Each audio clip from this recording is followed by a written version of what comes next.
مستقبل کا نبی اور اتنی اہم شخصیت کسی کنویں کے اندر جو ہے وہ بیٹھی ہوئی ہے، وہ تو پانی بھرنے آئے، بیچاروں کو پیاس لگی ہوئی گی، وہ اپنی ضرورت کے لیے ڈول ڈالا، بیچ سے یوسف نکلا، انہوں نے کہا ہے بڑا خوبصورت نوجوان، یہ تو نفع دے گا، اوکے اس کو لے چلتے ہیں مصر۔ تو سارا جو بھی انتظام تھا وہ ہو گیا، اب مصر پہنچ گئے۔ وہ جو علم سکھانا تھا وہ بادشاہ یا کم از کم کوئی وزیر یا جو اشرافیہ ہیں ان کے پاس ہی جا کے سیکھا جا سکتا تھا، گلی کوچوں میں تو نہیں سیکھا جا سکتا تھا۔ لہذا خریدار آ گیا عزیز مصر، اور اس کو بھاگیا بچہ اور اس نے خرید لیا، اور اس کی بیوی نے بہت سنبھال کے رکھا، اور کیوں رکھا وہ آپ کو پتہ ہے۔ ان میں سے کسی کی نیت بھی اللہ کی مرضی پوری کرنے کی نہیں تھی، ہر ایک نے اپنا لچ تلنے کے لیے، میں بالکل سادہ الفاظ استعمال کرتا ہوں، کام کیا، لیکن کیا کس کا؟ اللہ کا کیا۔ یہ میں نے تھوڑی سی تفصیل اس لیے رکھی کہ جب ہم کہتے ہیں یہ ملک خدا داد پاکستان ہے، تو کچھ ہمارے ہاں کنٹروورسی بھی ہے کہ یہ بنا کیوں تھا، تو میں چاہتا ہوں کہ ذرا اس کو بھی یہاں ایڈجسٹ کر دوں۔ کچھ لوگ کہتے ہیں یار انگریزوں کی ضرورت تھی، آج ایسے لوگ ہیں جو یہ کہتے ہیں کہ انگریزوں کی ضرورت تھی یہ ملک بنائیں، اس لیے ضرورت تھی کہ وہ کیپٹلسٹک سوسائٹی تھی، کمیونزم کا بڑا خطرہ تھا، تو ایک آئیڈیالوجیکل سٹیٹ چاہیے تھی جو کمیونسٹ کا راستہ روک سکے۔ بڑی مضبوط دلیل ہے، اس میں کوئی شک نہیں ہے، اور پاکستان نے یہ کردار ادا بھی کیا ہے، آپ اس کا انکار نہیں کر سکتے۔ ذرا اس سے بھی گہرائی میں اتر کے، ابھی میں ماضی میں کھویا ہوں، تو اس سے بھی گہری بات کہی جاتی ہے۔ وہ گہری بات یہ کہی جاتی ہے کہ انگریز کی ایک اور ضرورت بھی تھی کہ یہ جو انڈیا جس کو ہم آزاد کر رہے ہیں یہ حقیقی معنوں میں آزاد نہ ہو، تو اس کی ٹانگ کھینچنے کے لیے بھی ایک ملک ہونا چاہیے، تو اس پہ چیک رکھنے کے لیے بھی، چونکہ بہرحال کانگریس ایک بہت میچور پارٹی تھی، کانگریس ایک پرفیکٹ پولیٹیکل پارٹی تھی، واقعی ایک پارٹی تھی، تو اس سے خطرہ یہ تھا کہ یہ مستقبل میں ہندوستان کو کہیں واپس اس مقام پہ نہ لے جائے جب انگریز کے آنے سے پہلے جہاں پہ ہندوستان تھا، لہٰذا اس کو ایک بائٹ کرنے والا بھی ہونا چاہیے، تو اس مقصد کے لیے بنایا انگریزوں نے۔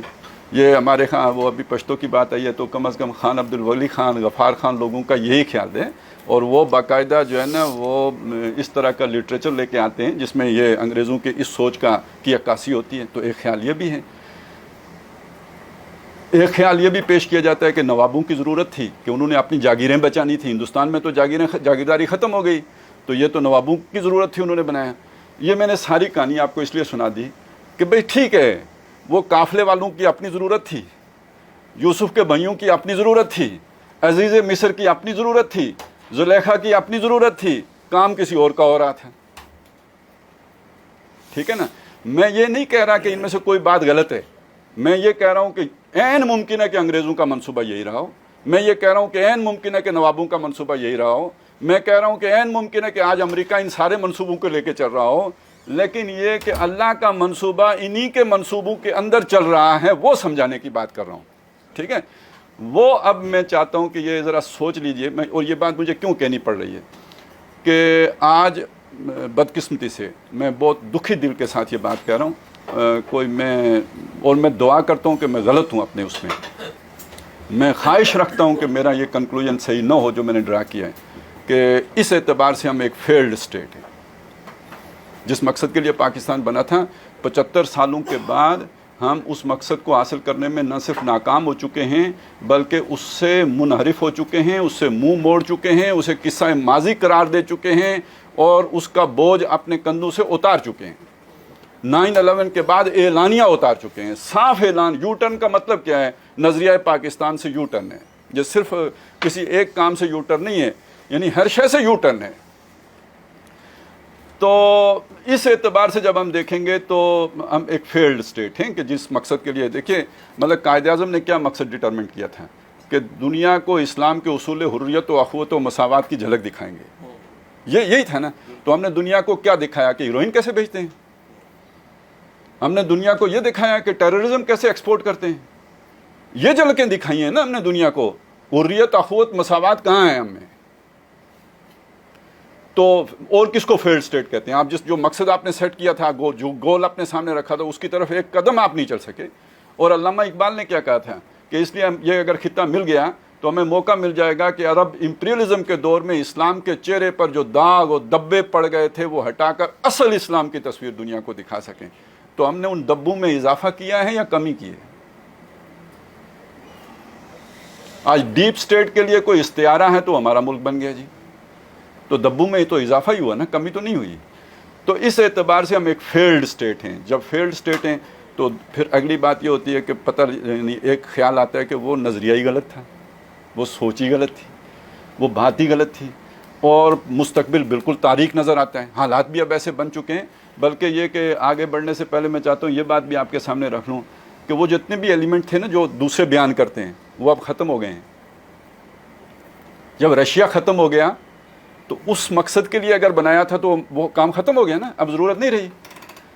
انڈیا مودی کے آنے کے بعد اب عالمی طاقتوں کے آگے سرنڈر کر چکا ہے. ہم سمجھتے ہیں مودی بہت بڑا لیڈر ہے, مودی انڈیا کا سب سے بڑا دشمن ہے. یہ واجپائی کے دور سے جب ہم اس کی گردن پہ چڑھ کے بیٹھ گئے تھے کرگل میں, یہ ہمارا آخری جو وار تھا نا, جیسے باز جا کے شکار پکڑ کر شکاری کے پاؤں میں لا کے ڈال دے, تو یہ ہم نے انڈیا کو پکڑ کے امریکہ کے پاؤں میں ڈال دیا تھا. اور جب وہ اس کے پاؤں میں لیٹ گیا تو اس کے بعد باز کی ضرورت اب امریکہ کو نہیں رہی. یہ 9/11 نہ ہوا ہوتا تو ہماری ضرورت 1999 میں ختم ہو گئی تھی. اور کلنٹن کا جو 10 دن کا دورہ تھا انڈیا کا, وہ اس بات کی علامت تھی کہ پاکستان اب ہمارا کوئی یار نہیں رہا ہے, اب ہمارا فطری اتحادی انڈیا بن چکا ہے. یہ بیچ میں 9/11 نے ہمیں ایک اور بریدنگ سپیس دے دی, 20 سال ہم نے اور نکال لیے, نہیں تو امریکہ ہم سے اس وقت منہ موڑ چکا تھا. تو کہنے کا میرا مقصد یہ ہے کہ وہ ساری باتیں تو اب ختم ہو گئیں. وہ جو جاگیردار وڈیرے تھے انہوں نے جائیدادیں اکثر و بیشتر بیچ کے پیسے میں کنورٹ کر کے پیسہ بیرون ملک منتقل بھی کر دیا, ان کے ایسٹس بھی اب بیرون ملک جا چکے. تو ہر وہ شے کہ جو اس وقت ایک طاقتور بنیاد بنی تھی آج وہ باقی نہیں رہی ہے. لہٰذا مستقبل کے اوپر سوالیہ نشان لگ چکے ہیں. امریکہ کی ضرورت ختم, برطانیہ کی ضرورت ختم, ہمارے اندر اتنا پوٹینشیل ہی نہیں ہے کہ ہم اپنے آپ کو سنبھال سکیں. آپ کے سامنے ہے ساری صورتحال. تو یہ تو 15 سالوں سے باتیں چل رہی ہیں کہ جی 2015 میں ختم یا 2020 میں ختم, اب 2025 کی بات آ رہی ہے, اور بلکنائزیشن کی بات ہے, اور یہ کہ پنجابی اور یعنی وہ ایک گریٹر پختونستان, گریٹر بلوچستان, متحدہ کشمیر, یہ سارے منصوبے چل بھی رہے ہیں, اس پہ کام بھی ہو رہا ہے, اور اس کی جو ہے وہ دھمکیاں بھی ہیں, پیشن گوئیاں بھی ہیں. اور یہاں دوسری طرف یعنی کوئی ایسی ایفرٹ ہوتی نظر نہیں آ رہی جو اس کا کاؤنٹر کہیں ہو رہا ہو. منصوبے آگے ہی بڑھ رہے ہیں, اس لیے ایک تاریکی نظر آتی ہے, ایک مایوسی ہے. اس مایوسی میں چاہتا ہوں کہ ذرا نظریہ پاکستان کو تو ہم تازہ کر دینا کہ وہ کیا چیز تھی. پہلی بات یہ ہے کہ دو قومی نظریے کو در حقیقت ہم نظریہ پاکستان کے طور پر جانتے ہیں. دو قومی نظریہ اتنا ہی پرانا ہے جتنا پرانا انسان ہے. یہ ابھی حابیل ایک قوم ہے اور قابل دوسری قوم ہے. دو قومی نظریہ نسلی نظریہ نہیں ہے, دو قومی نظریہ اصولی نظریہ ہیں. ایک اصول توحید ہے اور دوسرا اصول شرک ہے. جو توحید کے ماننے والے ہیں وہ ایک قوم ہے, جو اسے نہیں ماننے والے وہ دوسری قوم ہے. اور اس اصول کو قرآن مجید نے بیان کیا ہے. سورہ تغابن ہے, هو الذی خلقکم, وہی ہے جس نے تم سب کو بنایا. آدم کی تمام اولاد ہے اس نے پیدا کی ہے, سب آدم کے بیٹے ہیں, اللہ کی بنائی ہوئی ہیں. اور هو الذی خلقکم فمنکم کافر ومنکم مومن. تقسیم اللہ کی نظر میں جو اہم تقسیم ہے وہ یہ ہے, کچھ کافر ہیں کچھ مومن ہیں. باقی جو تقسیم ہے وہ تعارف کے لیے, ساروں کی شکلیں ایک جیسی بنا دیتا تو کیسے پتہ چلتا کہ یہ عابد ہے یہ ماجد ہے, ٹھیک ہے نا. تو یہ شکلیں اس لیے مختلف بنائی ہیں اور رنگ اور روغن مختلف اس لیے لگائے ہیں تاکہ پہچانے جا سکو, لتعارفوا. اور اصل جو بات ہے جو تقسیم کی ہے, ان اکرمکم عند اللہ اتقاکم, تم میں جو اللہ کی نظر میں قابل عزت ہے وہ تم میں متقی ہے, وہ مومن ہے. اور جو کافر ہے وہ دوسری قوم ہے, یہ ایک قوم ہے. یہ وہ شے ہے جو رشتے جدا کر دیتی ہے. میدان بدر میں ایک قوم میں باپ ہے تو دوسری قوم میں بیٹا ہے, آمنے سامنے. ایک طرف بھانجا ہے دوسری طرف ماموں ہے, ایک طرف جو ہے وہ سسر ہے دوسری طرف داماد ہے. تو یہ سمجھ لیجئے کہ اصل قرآن مجید کا جو نظریہ تھا وہ یہی نظریہ تھا, جو مومن ہے وہ علیحدہ ہے, جو کافر ہے وہ علیحدہ ہے. یہ جو بعد میں خاندانی بادشاہتیں آ گئی تھیں, یہ بنو امیہ ہیں, یہ بنو ہاشم ہیں, اس کو ہم کیوں کہتے ہیں یہ ملوکیت تھی؟ اس میں اصول یہ نہیں تھا. ابھی وہ خاندان آ گئے تھے نا، تو اس کی تو نفی کی تھی نا اسلام نے. اصول تو یہ تھا کہ کون توحید پر کامل ہے اور کون اس کے برعکس ہے. اس اصول سے انحراف ہو گیا تھا اور خاندانوں میں مقید کر لیا گیا تھا اس بات کو. وہی شے آگے بڑھ کے وہ بنو امیہ تھا اور وہی آگے بڑھ کے آج نیشن سٹیٹس کا تصور آ گیا. پہلے قبیلے تھے، اب قبیلے کی جگہ سٹیٹ نے لے لی ہے. پہلے جو چھتری پرووائڈ کرتا تھا حفاظت کی قبیلہ، اب ریاست وہ چھتری پرووائڈ کرتی ہے. پہلے قبیلے کا جو ہے وہ طرز عمل ماں جیسا ہوتا تھا کہ وہ پروٹیکشن بھی دیتا ہے، وہ ضرورتیں بھی پوری کرتا ہے، وہ سارا کچھ وہ جو قوانین روایات قبیلے کی ہوتی تھی جن کو فالو کیا جاتا تھا، اب اس جگہ پہ سٹیٹ آ گئی ہے. چیز وہی ہے جو ارتقا کر کے ایوالوڈ ہو کے اب سٹیٹ کی صورت میں سامنے آ گئی ہے. تو نیشن سٹیٹ وہ قبیلے کا نظام. جو قرآن نے تصور دیا تھا وہ یہ دو قومی نظریے کا تھا اور یہ مر گیا تھا. یہ سنت مر گئی تھی اور یہ اللہ تعالیٰ نے دوبارہ زندہ کی. ویسے قائد اعظم کا بڑا عجیب قول ہے کہ انہوں نے کہا پہلا جو ہے نا جب ہندوستانی مسلمان ہوا تھا تو دو قومی نظریے کی بنیاد پڑ گئی تھی. یہ بالکل اس کے ساتھ بات جڑ جاتی ہے. اور ایک بات اور میں یہاں پہ عرض کر دوں کہ اس دو قومی نظریے کی بنیاد، میں نے ابھی تک توحید کی بات کی ہے، لیکن میں یہ بتانا چاہتا ہوں کہ اس کی اصل جو ڈیسائسو چیز ہے نا وہ رسالت ہے. میں وضع قطع میں ہندو ہو کے بھی موحد ہو سکتا ہوں اور ہندوؤں میں بھی موحدین موجود ہیں. میرے اور ہندو کے شکل و صورت میں وضع قطع میں طرز عمل میں فرق ڈالنے والی شے رسالت ہوگی. جب میں متبع رسول ہو جاؤں گا تو میں اور ہندو ایک جیسے نہیں رہیں گے. اس کی شکل و صورت اور ہو جائے گی، وضع قطع اور ہو جائے گی، میری وضع قطع شکل و صورت اور ہو جائے گی، اس کے رسم و رواج اور ہو جائیں گے، میرے اور ہو جائیں گے. یہ اصل میں اس میں کانٹے کی شے جو ہے نا وہ محمد رسول اللہ صلی اللہ علیہ وسلم کی ذات گرامی ہے. برساں مصطفیٰ برساں خیشرا کے دی ہماؤست گرباؤ نہ رسیدی تمام بولابیست. توحید بھی پھر بولابیت میں آ جائے گی. بہت بڑی بات ہے، میں کہہ رہا ہوں اور سوچ سمجھ کے کہہ رہا ہوں، لیکن پھر توحید بھی بولابیت میں آ جائے گی اور آ رہی ہے. اس وقت توحید ہی سے کشید ہو رہا ہے وحدت ادیان، اور یہ پہلی دفعہ نہیں ہو رہا ہے، یہ اس سے پہلے بھی ہوا تھا. مسلمانوں کے دور میں ہی ہوا تھا، اکبر کے دور میں ہوا تھا، جب مسجد مندر ہکڑو نور کا جو فلسفہ آیا تھا عوامی سطح پر، اور خواص کی سطح پر وحدت الوجود کا فلسفہ آیا تھا. وحدت الوجود توحید کی بڑی پیوریفائی قسم کی ان کے تصور کے مطابق صورت تھی، اور اسی سے جب وجود وحدت میں آ گیا تو پھر وہ ہماؤست کی شکل اختیار کر گیا. وہ ہندوؤں کے ساتھ وہ مسجد مندر ہکڑو نور ہو گیا. ایک قوم بنانا چاہتا تھا نا، وہ دو قوموں کو مٹا کر ایک قوم بنانا چاہتا تھا. اس کے لیے اس نے نیا فلسفہ لایا. اب کون کھڑا ہوا اس کے مقابلے میں؟ گردن نہ جھکی جس کی جہانگیر کے آگے.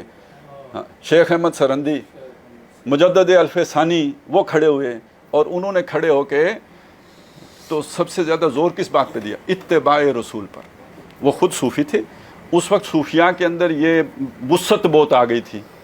وہ صوفی اسلام کو آج امریکہ اسی لیے پروموٹ کر رہا ہے کہ وہ اس کے اندر سب جمع ہو جاتے ہیں. وہ جمع اس وقت بھی ہو رہے تھے. انہوں نے کھڑے ہو کے اتباع رسول پہ زور دیا تھا. اس لیے دو قومی نظریے کا دوسرا علم بردار مجدد الف ثانی کو سمجھا جاتا ہے. ٹھیک ہو گیا جی؟ تو پھر ان سے ایک سلسلہ چلا ہے. عبدالحق محدث دہلوی ہیں، پھر شاہ ولی اللہ ہیں. اب شاہ ولی اللہ بھی کتنے جاندیدہ بزرگ تھے کہ انہوں نے اس مرٹا طاقت کو اپنے زمانے میں پہچان لیا تھا کہ یہ مسلمانوں کے وجود کے لیے خطرہ ہے.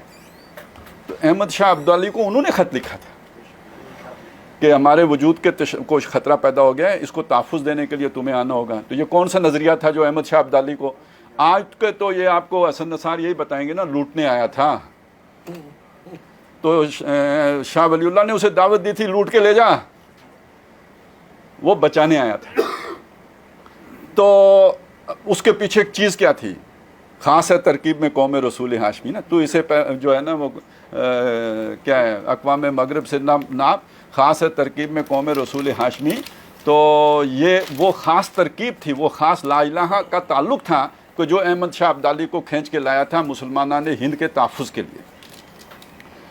اب آگے یعنی اس سے پھر اگلا سٹیج وہ ہے کہ جس میں تحریک پاکستان چلی ہے. بیچ میں بہت ساری اور باتیں میں وہ سارا ایک طرف کر رہا ہوں کہ جس میں دو ریوائول ہوا ہے دو قومی نظریے کا، اور یہ ملک بن گیا ہے. اور اب ہم وہاں کھڑے ہیں کہ جہاں پہ یہ ناکام ہوتا ہوا نظر آ رہا ہے. اس لیے مجھے یہ کہنا پڑتا ہے کہ بتانا پڑتا ہے کہ کیا واقعی یہ ناکام ہو جائے گا؟ حالات سارے یہی بتا رہے ہیں کہ نہیں کامیاب ہوگا، ناکام ہوگا۔ آپ کشمیر لے سکتے ہیں، طاقت ہے آپ میں جان ہے، ہم اپنے ملک کا دفاع کر سکتے ہیں، ہم میں جان ہے، ہم اپنی معیشت چلا سکتے ہیں IMF کے بغیر۔ یار چلا سکتے ہوتے تو کیوں جا کے ان کے پاؤں پڑتے؟ ہم کچھ نہیں ہیں، ویسے ہم اپنے آپ کو عوام میں رکھیں تو صحیح، بے شک رکھیں، ہر نشے ہی عوام میں ہوتا ہے۔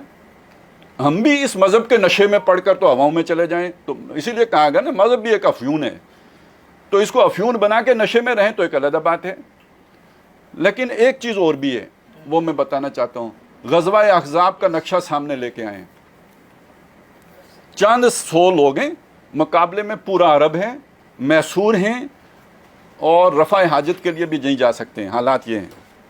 یہ حالات دیکھ کر جو زمینی حقائق جاننے والے لوگ تھے انہوں نے کہا کہ اللہ اور رسول نے ہم سے جھوٹے وعدے کیے تھے، ما وعدنا اللہ ورسولہ الا غرورا، اللہ اور رسول نے جو بھی ہم سے وعدے کیے تھے جھوٹے ثابت ہو گئے۔ کہاں کیسر و کسریٰ کے کنگن، اور کہاں عرب و عجم کی بادشاہی، اور کہاں حالت یہ ہے کہ رفع حاجت کو نہیں جا سکتے، سب جھوٹ تھا۔ این اسی حالت میں کچھ لوگ تھے جو کہہ رہے تھے کہ ھذا ما وعدنا اللہ ورسولہ، اسی کا اللہ اور اس کے رسول نے ہم سے وعدہ کیا تھا، اور اللہ اور رسول نے ہم سے سچ بولا تھا۔ ایک جیسی حالت ہے، ایک جیسی سچویشن ہے، ایک جیسی کنڈیشنز ہیں، نقطہ نظر دو ہیں۔ ایک یہ ہے کہ مارے گئے، اور ایک یہ ہے کہ یہی تو تھا۔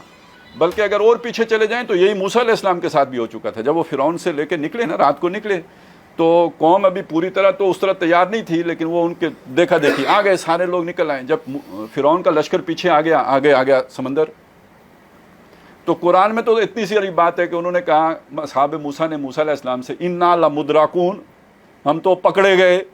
اب آپ سمجھ سکتے ہیں کہ آپ کا لیڈر آپ کو لے کے نکلے سالویشن کے لیے، بچت کے لیے، نجات کے لیے، اور آپ جائیں پکڑے، تو آپ اس لیڈر کا کیا حشر کریں گے؟ تو اس کی تفصیل آپ کو ملے گی اسرائیلیات میں۔ انہوں نے کہا موسیٰ مروا دیتا ہی نا، مطلب اس کا حاصل یہ ہے، موسیٰ مروا دیتا ہی نا، اچھے بھلے تھے، چلیں غلام تھے لیکن کھاتے پیتے تو تھے، کوئی روزی روٹی تو ملتی تھی، اب چمڑی اترے گی، تو مروایا۔ تیرا شوق، تیرا جنون، تیرا جذبہ، اس حماقت نے ہمیں لا کے یہاں پھنسایا۔ تو اسی سچویشن میں کچھ یہ تھے کہ نہیں، اور موسیٰ علیہ السلام نے خود بھی کہا کہ میرا رب کوئی رستہ ضرور نکالے گا، رستہ نظر کہیں بھی نہیں آ رہا لیکن رب کوئی رستہ ضرور نکالے گا۔ اور یہی بات آپ کو غزوہ احزاب میں بھی ملے گی، اور یہی بات غار ثور میں بھی ملے گی۔ حضرت ابو بکر نے کہا ہم تو پکڑے جائیں گے، تو حضور نے کہا کہ نہیں، ہرگز نہیں پکڑے جائیں گے، ہمارے ساتھ ہمارا رب ہے۔ تو اب یہ بات جو میں آپ کے سامنے رکھنا چاہتا ہوں، یہ ایک پورا رکوع ہے، میں اس کا بس ترجمہ کروں گا، سورہ انعام کا ہے، اور تیزی سے کروں گا تاکہ ہمارا وقت بچ جائے، میں آپ کا زیادہ وقت نہ لے لوں۔ لیکن اس سے میں یہ چاہتا ہوں کہ ہمیں وہ یقین مل جائے کہ جو ہمارا نظریہ ہے نا، وہ عالمگیر حقیقت ہے کہ جو مٹ نہیں سکتی۔ تو جب آپ اس چیز کے ساتھ جڑ جائیں جو مٹ نہیں سکے، تو وہ آپ کو بھی ایگزسٹنس اور آپ کے لیے بھی جو ہے نا وہ اپنا وجود برقرار رکھنے کا جواز فراہم کر دیتی ہے، ذریعہ بن جاتی ہے۔ یہ ہے سورہ انعام، رکوع نمبر 10 ہے۔ اس کے پیچھے وہ واقعہ آ چکا ہے کہ وہ قوم کا، اور ابراہیم علیہ السلام اکیلے ہیں، اور ابراہیم علیہ السلام کو قرآن مجید نے کہا یہ پوری ملت ہیں، خود ہی تن تنا، آپ اپنی ذات میں انجمن ہیں۔ اور وہاں ان کا جھگڑا کیا تھا؟ وہی توحید کا اور شرک کا جھگڑا ہے۔ جب انہوں نے توحید کا اعلان کر دیا، قوم نے ان کے ساتھ جو ہے نا وہ جھگڑا کیا، اور یہ کہا کہ آپ کا بڑا نقصان ہو جائے گا، دنیا آپ کے ساتھ نہیں ہوگی تو آئسولیشن میں آپ کیسے جیو گے؟ جیسے آج ہم اپنے ملک کے بارے میں سوچتے ہیں، یہی دھمکی ابراہیم علیہ السلام کو دے دی گئی۔ تو اس کا ایک جواب دیا ابراہیم علیہ السلام نے، فَأَيُّ الْفَرِيقَيْنِ أَحَقُّ بِالْأَمْنِ، ہم دو گروہ ہیں، تم شرک پر ہو، میں توحید پر ہوں، ہم دو میں سے امن کا زیادہ حقدار کون ہے؟ ان کنتم تعلمون، اگر تم جانتے ہو تو مجھے بتاؤ۔ پھر خود جواب دیا، الذین آمنوا، جو ایمان لے آئے، ولم یلبسوا ایمانہم بظلم، اور اپنے ایمان کو شرک کی نجاست سے آلودہ نہیں کیا، اولئک لہم الامن، امن میں وہ ہوں گے، وہم المہتدون، وہی ہدایت پر بھی ہیں۔ اس کے بعد یہ شروع ہو رہا ہے کہ یہ جو حجت تھی، یہ جو دلیل تھی ابراہیم علیہ السلام، یہ ان کو ہم نے سکھائی تھی. وَتِلْكَ حُجَّتُنَا آتَيْنَاهَا إِبْرَاهِيمَ عَلَىٰ قَوْمِهِ، یہ ہماری حجت تھی جو ہم نے ابراہیم کو عطا کی، جو ان کی قوم کے مقابلے میں تھی. اس کے پیچھے ایک اور حجت بھی تھی، وہ جو انہوں نے ستارہ دیکھا تھا اور سورج دیکھا تھا، تو اس کی طرف بھی بعض مفسرین نے اشارہ کیا ہے. یہاں ذرا آگے بڑھنے میں جو اصل چیز کی طرف آپ کو لے کے آنا چاہتا ہوں. فرمایا نرفع درجات من نشاء، درجے بلند کر دیتے ہیں جس کے چاہتے ہیں. ان ربک حکیم علیم، بے شک آپ کا رب حکمت والا بھی ہے اور علم والا بھی ہے. دیکھیں وہ علم والا ہے. اب میں واپس یوسف علیہ السلام کی طرف جا رہا ہوں. وہ چاہتا تو جو اس نے سکھانا چاہتا تھا وہ کلمہ کن سے سکھا دیتا، لیکن وہ حکمت والا بھی ہے. اس نے اس طرح سکھانا مناسب نہیں سمجھا. اس نے گریجولی اور تدریج سے اور اسباب کی سطح پہ سکھانا اس کی حکمت کا تقاضا تھا. تو وہ اتنا بڑا جو ہے نا وہ ایک کھکھیڑ مول لینا پڑا وہ چیزیں انہیں سکھانے کے لیے. نہیں تو اللہ کے لیے کیا مشکل تھا، ایک شف کرتے جیسے ہمارے ایک پیر صاحب کرتے ہیں تو بندہ ٹھیک ہو جاتا ہے. تو ابراہیم علیہ السلام، یوسف علیہ السلام بھی ٹھیک ہو جاتے اور انہیں وہ ساری باتیں معلوم ہو جاتی. ایسا نہیں کیا اللہ نے، وہ تو اس کی حکمت کا تقاضا یہ نہیں تھا. اب میں یہاں پہ صرف اس طرف اشارہ کرنا چاہتا ہوں، اللہ چاہتا تو پاکستان پہلے دن ہی سے صحیح رخ پہ چلتا، لیکن اس کی کوئی حکمت تھی کہ اس نے نہیں چاہا کہ ابھی صحیح رخ پہ چلے. اس کا کوئی وقت معین تھا، جب ہوگا پورا تو وہ چیز ادھر جائے گی. اس وقت اللہ کی حکمت میں نہیں تھا، تو بس ٹھیک ہے جیسے بھی چیزیں چلی ہیں چلی ہیں. آگے چلیے جی. وہ جو ابراہیم نے یہ سٹانس لیا اور ڈٹ کے کھڑے ہو گئے اور تنہ تنہا کھڑے ہو گئے، اس کا صلہ اللہ نے کیا دیا انہیں. وَوَهَبْنَا لَهُ إِسْحَاقَ وَيَعْقُوبَ، اس کو ہم نے اسحاق بیٹا دیا. ایک بیٹا پہلے سے ہیں اسماعیل، بعد میں اسحاق دیے. اسحاق کے بیٹے ہیں یعقوب پوتا، تو اسحاق بھی دیا یعقوب بھی دیا. کُلًّا ہدینا، ان سب کو ہدایت دی، یعنی صحیح رخ پہ بھی رکھا. ان کو وہ قابیل کے راستے پہ نہیں جانے دیا بلکہ حابیل کے راستے پہ چلایا ان کو. وَنُوحًا ہدینا من قبل، اور نوح کو ان سے پہلے ہدایت دے چکے. اب یہ سلسلہ بیان ہو رہا ہے. وہ جو آدم علیہ السلام، حابیل، بیچ میں ادریس و شیس بھی ہیں. آگے چلیں تو آگے حضرت نوح علیہ السلام، پھر ان کے 3 بیٹوں سے جو نسل چلی ہے تو حضرت حام کی نسل میں پھر یہ آگے حضرت ہود علیہ السلام، حضرت صالح علیہ السلام، پھر حضرت ابراہیم علیہ السلام.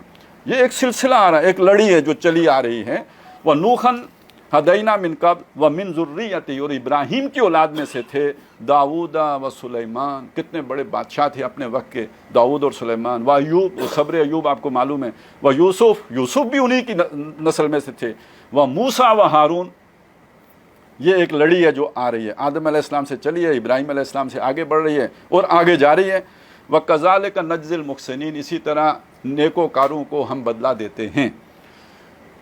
وَزَكَرِيَّا وَيَحْيَا، زکریا اور یحییٰ بھی تھے. یہ زکریا حضرت عیسیٰ علیہ السلام سے متصلاً قبل ہیں اور ان کو بھی اللہ تعالیٰ نے جو ہے نا مافوق الفطرت طریقے سے اولاد دی تھی، یہ حضرت یحییٰ علیہ السلام.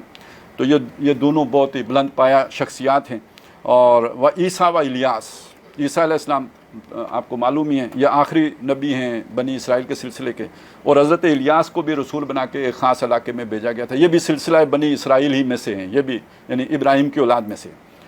کل من الصالحین، یہ سب نیکوکار تھے. و اسماعیل والیسع، اسماعیل نبی صلی اللہ علیہ وسلم کے جس سلسلے سے آپ کا تعلق ہے، حضرت ابراہیم کے بیٹے اسماعیل اور پھر ان کی نسل سے محمد رسول اللہ صلی اللہ علیہ وسلم. والیسع، یہ بنی اسرائیل سے ہیں یسع. و یونس و لوطا، لوط علیہ السلام ابراہیم علیہ السلام کے بھتیجے ہیں، اور یہ جو یونس ہیں یہ پھر اسی سلسلے میں آگے آ کے آتے ہیں. وَكُلًّا فَضَّلْنَا عَلَى الْعَالَمِينَ، ان سب پر جان میں اللہ تعالیٰ نے ان کو جان والوں پر فضیلت دی، ہم نے فضیلت دی. وَمِنْ آبَائِهِمْ، اور ان کے جو آبا تھے. وَذُرِّيَّاتِهِمْ، اور ان کی جو اولادیں تھیں. وَإِخْوَانِهِمْ، اور جو ان کے بھائی تھے. وَاجْتَبَيْنَاهُمْ، ان سب کو ہم نے چنا. اجتبا، اسی سے مجتبا کا لفظ بنا ہے، حضور کے ناموں میں بھی ہے احمد مجتبا. تو یہ سب مجتبا تھے. وَاجْتَبَيْنَاهُمْ، ان سب کو ہم نے چنا. وَهَدَيْنَاهُمْ إِلَىٰ صِرَاطٍ مُسْتَقِيمٍ، اور انہیں ہم نے سیدھی راہ کی ہدایت دی، صراط مستقیم پر ہم نے انہیں چلایا، گامزن رکھا. اب آئی یہ ساری بات کرنے کے بعد اب جو اللہ کا کمنٹ، ذَلِكَ هُدَى اللَّهِ، یہ اللہ کی ہدایت ہے، یہ اللہ کی ہدایت ہے، یہ اللہ کی ہدایت کا سلسلہ کہہ لیجیے. یہ اللہ کی امت ہے، یہ اللہ کی قوم ہے، یہ اس 2 قومی نظریے میں سے ایک قوم ہے. یہ اللہ کی ہدایت ہے جس کا سلسلہ چلا آ رہا ہے. اس میں وقفہ نہیں ہے، اس میں منقطع یعنی انقطاع نہیں ہے، اس میں تسلسل ہے، دوام ہے، استمرار ہے. یہ سلسلہ کبھی رکا نہیں ہے، اس میں کبھی وقفہ نہیں آیا ہے۔ وہ ایک بات ہم کہتے ہیں کہ حضرت عیسیٰ علیہ السلام اور نبی صلی اللہ علیہ وسلم کے درمیان 600 سال کا وقفہ ہے، بالکل ہے، لیکن یہ کہ اس وقت بھی تو ایسے لوگ موجود تھے کہ جو اس سلسلے کو لے کے چل رہے تھے، ایسے ایسے راہب تھے کہ جنہوں نے بچپن میں حضور کو پہچان لیا تھا کہ یہ آخری نبی ہیں، تو سلسلہ تو نہیں رکا ہوا تھا۔ یہ وہ سنہری زنجیر ہے جو آدم علیہ السلام سے چلی ہے اور چلی جا رہی ہے۔ ذالک ھدی اللہ، یہ اللہ کی ہدایت ہے، یہدی بہ من یشاء من عبادہ، اپنے بندوں میں سے جس کو چاہتا ہے اس ہدایت سے سرفراز فرماتا ہے، اس ہدایت پر گامزن فرماتا ہے۔ وَلَوْ أَشْرَكُوا، اب دیکھیے وہ دوسری قوم کا بھی ذکر، اگر ان میں سے کوئی شرک پر کرتا ہے لَحَبِطَ عَنْهُمْ مَا كَانُوا يَعْمَلُونَ، جو ان کے بڑے بڑے اعمال تھے سب حقارت ہو جاتے۔ وہ بات اتنی بری لگتی ہے اللہ کو۔ وہ اب امن کس کے لیے ہوا؟ جو اس توحید پر گامزن رہا اس کے لیے امن ہو گیا، جو شرک کی طرف چلا گیا اس کا ستیہ ناش ہو گیا۔ اولئک الذین آتیناہم الکتاب والحکم والنبوۃ، یہ وہ لوگ ہیں جن کو ہم نے کتاب بھی دی، ان کو حکمت و دانائی بھی دی، ان کو اختیار بھی دیا، نبوت بھی دی۔ فَإِن، اب آ جائیں جی، یہ آیت ہمارے یہ سارا تمہید ہے سمجھ لیں جو ابھی تک میں نے باندھی ہے، اب ہم یہاں پہ کھڑے ہو گئے ہیں۔ لیکن یہ اگلی آیت پڑھنے سے پہلے میں تھوڑا سا فل ان دی بلینکس کر لوں، کیونکہ یہ تو وہ باتیں آگے والی تو یہاں نہیں آ رہی۔ آگے والی بات یہ ہے کہ اللہ تعالیٰ کا جو ایک منصوبہ ہوتا ہے نا، پروجیکٹ کہہ لیں، آج کل پروجیکٹ عمران خان کی بات چل رہی ہے تو اللہ کا بھی کوئی پروجیکٹ ہوتا ہے، تو یہ جو پروجیکٹ محمد الرسول اللہ ہے نا، اس کو سمجھ لیں، یہ اللہ کا پروجیکٹ ہے، یہ تا صبح قیامت تک کے لیے ہے، اس میں انقطاع نہیں ہو سکتا۔ چنانچہ اللہ نے بتایا کہ میرا جو ایک دن ہوتا ہے وہ 1000 سال کا بھی ہوتا ہے، 50,000 سال کا بھی ہوتا ہے۔ یدبر الامر من السماء الى الارض ثم یعرج الیہ فی یوم کان مقدارہ 1000 سنۃ مما تعدون۔ تو پہلی بات یہ کہ اصل میں اکبر نے بھی یہی بات کی تھی کہ حضور کی شریعت 1000 سال کے لیے تھی، تو اب 1000 سال ختم ہو گیا ہے تو ہم آگے نئی شریعت بنا سکتے ہیں۔ تو یہ بات سمجھ لیجئے کہ حضور نے خود فرمایا کہ مجھے اپنے رب کی رحمت سے امید ہے کہ میری امت کو آدھے دن کی مہلت مل جائے گی۔ یہ 1000 سال والی جو ہے نا پروجیکٹ پہلے سے چلے آ رہے ہیں۔ ایک نبی کی امت کا عام طور پہ سمجھا جاتا ہے کہ عمر 1000 سال ہوتی ہے، تو آدھے دن کی مہلت کا مطلب 500 سال ہے، تو 1500 سال کی تو یعنی امید رکھی ہے حضور صلی اللہ علیہ وسلم نے۔ تو جو دوسرا 1000 سال ہے نا، پہلے 1000 سال وہ حضور صلی اللہ علیہ وسلم کی تعلیمات، اور ان کے کسٹوڈین کون رہے ہیں؟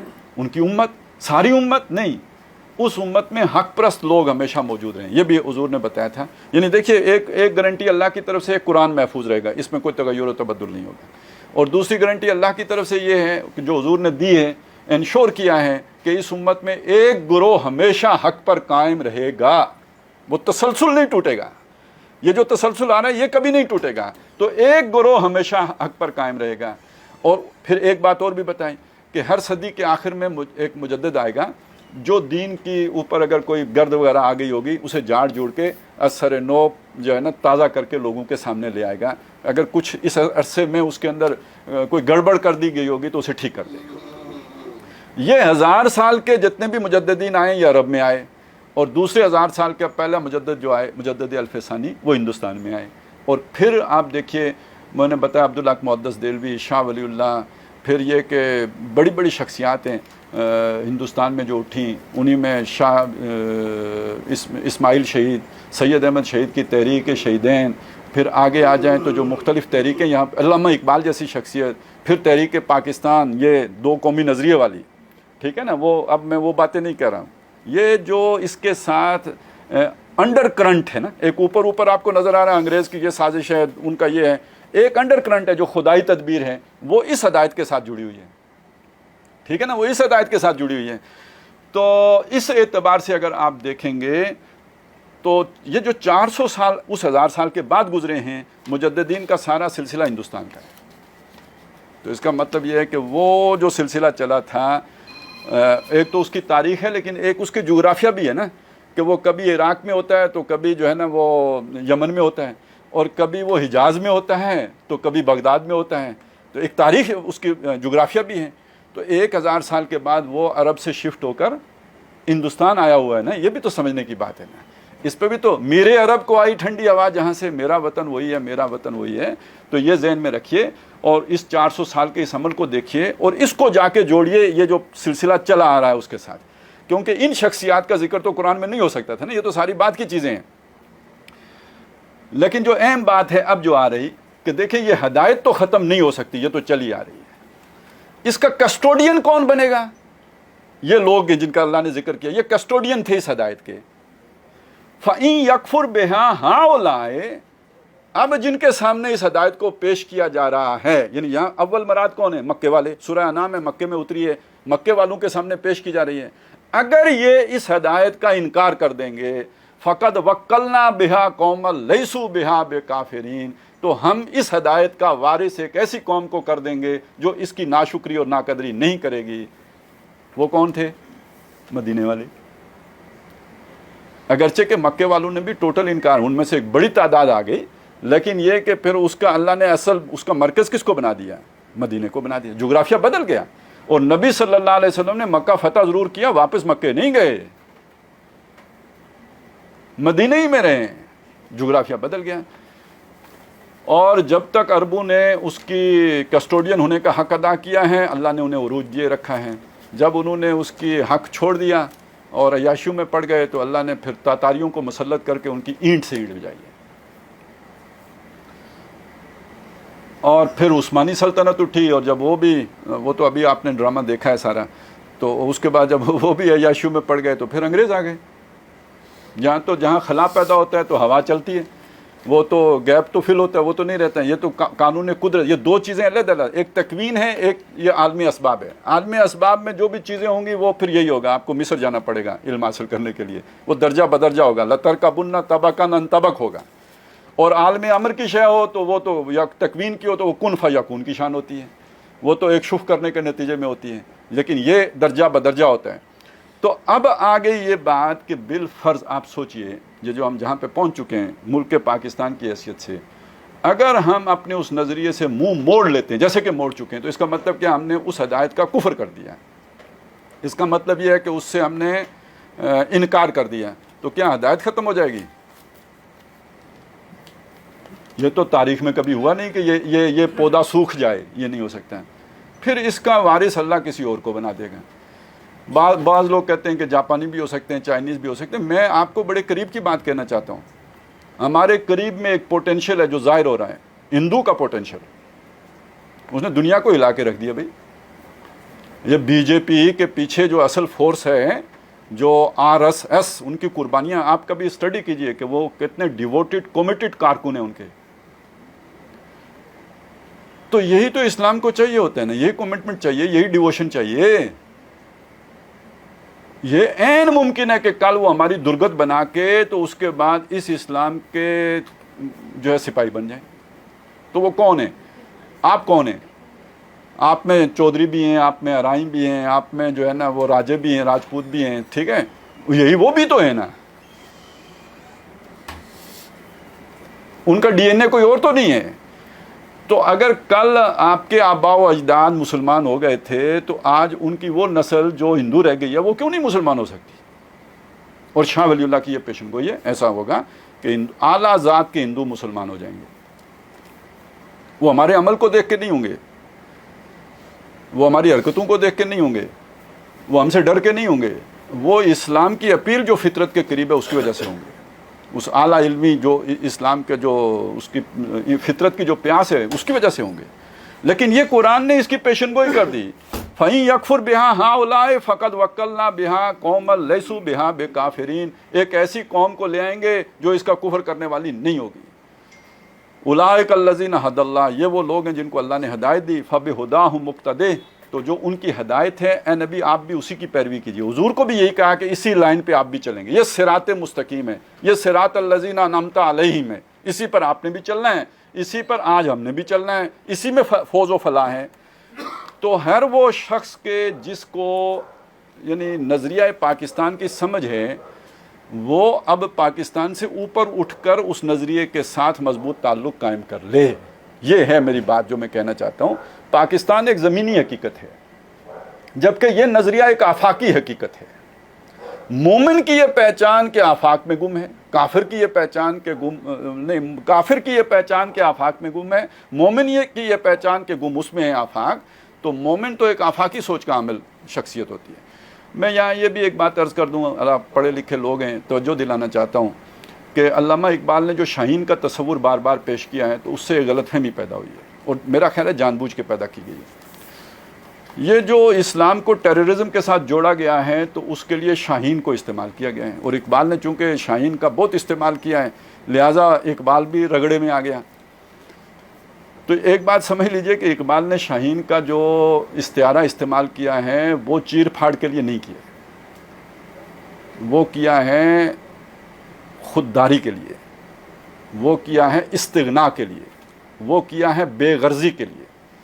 کیونکہ شاہین کو یہ پرواہ نہیں ہوتی، وہ آسائشات میں نہیں پڑتا، وہ تعیشات میں نہیں پڑتا. تو شاہی ہے بسیرا کر پہاڑوں کی چٹانوں پر، اور پرندوں کی دنیا کا درویش ہوں میں کہ شاہی بناتا نہیں آشیانہ. تو علامہ اقبال نے شاہین ہمارے سامنے اس طور پہ رکھا ہے. اگر وہ شاہین چیر پھاڑ کے لیے رکھا ہوتا تو میمولے کو شہباز سے کیوں لڑاتا؟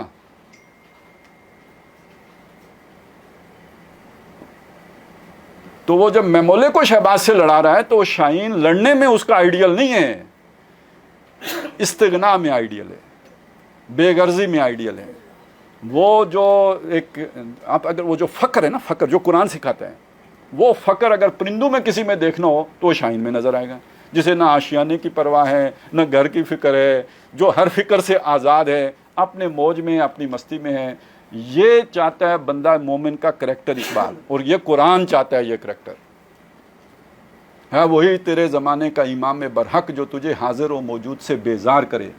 آج یہ جگہ چاہیے ہمیں کہ یہ سوچ پیدا ہوگی، حاضر و موجود سے بیزار ہوں گے، درویشی کی زندگی اختیار کریں گے، عیاشوں کو چھوڑیں گے تو ہماری معیشت سنورے گی، نہیں تو اب نہیں سنور سکتی. آپ کب تک امدادوں پہ چلیں گے؟ اور یہ سوچئے آپ کہ IMF کی امداد پہ چل کے آپ کا بھلا ہو سکتا ہے؟ مطلب ان کا تو پورا پیکج آتا ہے نا ساتھ، پورا پروگرام آتا ہے ساتھ. وہ ایک ٹول ہے، امریکی پالیسیوں کی امپلیمنٹیشن کا ایک ٹول ہے جس کو وہ استعمال کرتے ہیں. تو وہ الٹیمیٹ گول ان کا کیا ہے؟ آپ کی ڈی نیوکلرائزیشن، ڈی ملٹرائزیشن اور بلکنائزیشن آف پاکستان. یہ ان کا الٹیمیٹ گول ہے. تو وہ کیسے اچیو کریں گے؟ تھرو ورلڈ بینک کریں گے، تھرو IMF کریں گے. تو IMF پروگرام میں جانا آپ کی نجات نہیں ہے بلکہ آپ کی تباہی ہے. لیکن IMF پروگرام میں نہ جائیں تو کریں کیا؟ کھائیں کہاں سے؟ چلیں کیسے؟ عیاشیاں چھوڑ کر. آپ اپنی بیوروکریسی کے عیاشیاں دیکھیے، آپ اپنی ملٹری بیوروکریسی کے عیاشیاں دیکھیے، آپ ہمارے ذرا بیریا ٹاؤن کا تو چکر لگا کے دیکھیے. برا پیسہ وہ ہے، حضور نے فرمایا جو اینٹ گارے پہ لگے. تو ذرا ہم نے سوسائٹیاں بنانے کے علاوہ کام کیا کیا ہے؟ ہم نے کون سی پروڈکٹیو ایکٹیویٹی جو ہے وہ اکنامک ایکٹیویٹی کی ہے، یا سوچا ہے، یا پلان کی ہے؟ نہیں کی ہے. کیوں؟ ہم عیاش ہو گئے. اور تمام قومیں جو تباہ ہوئی ہیں، برباد ہوئی ہیں، عیاشی نے انہیں تباہ و برباد کیا ہے. اور عیاشی اگر مفت کی، مطلب دوسرے کے مال پہ ہو، قرض کی پیتے تھے میں اور کہتے تھے رنگ لائے گی ایک دن فاقہ مستی ہماری، تو وہ رنگ اب الٹا لے کے آئے گی نا، وہ کوئی سیدھا رنگ تو لے کے نہیں آئے گی. اب باپ دادے کی وراثت بیچنی پڑے گی. ہم نے دیکھا ہے کہ فیشن میں الجھ کر اکثر تم نے اسلاف کی عزت کے کفن بیچ دیے، نئی تہذیب کی بے روح بہاروں کے عوض اپنی تہذیب کے شاداب چمن بیچ دیے. اب وہاں پہنچ گئی ہے بات یا نہیں پہنچ گئی ہے؟ اب ایسٹس بیچنے پڑیں گے اگر آپ IMF پروگرام کو لے کے چلیں گے. تو اب واقعتاً گھاس اگر کھانے کا وقت نہیں بھی آیا تو کم از کم فقر کا وقت تو آ گیا ہے. قرآن مجید کے حوالے سے بھی اقبال نے یہی بات کہی ہے. بڑی پیاری بات ہے سوچنے کی، آپ غور کیجئے گا. فرماتے ہیں کہ جزبہ قرآن زیغمی روبائی است. اگر کسی کا پوٹینشل جو ہے نا شیر کا ہو، یعنی اس کی طاقت قوت شیر والی ہو، لیکن اگر وہ قرآن کے بغیر ہے تو وہ لومڑ بن کے رہ جائے گا، عیار، چالاک، مکار. محکوم ہے بیگانہ اخلاص و مروت، ہر چند کے منطق کی دلیلوں میں ہے چالاک. ہماری چالاکی دنیا بھر میں مشہور ہے، لیکن ہماری وفاداری زیرو ہے، ہمارا کریکٹر صفر ہے. لیکن چالاکی اس میں تو ہم ابھی تازہ ترین جو ہے نا، کوئی برطانیہ سے بندہ کار چوری کر کے ہم کراچی پہنچا کے آ گئے ہیں، ٹھیک ہے نا. تو اس میں تو ہم ڈبل گیم کرنے کے ماسٹر، یعنی سپر پاور کو جو ہے نا چکمہ دینے والے. تو یہ عیاری مکاری تو اس میں بہت آ جائے گی، لیکن وہ شیر نہیں رہے گا، گیدڑ بنے گا، لومڑ.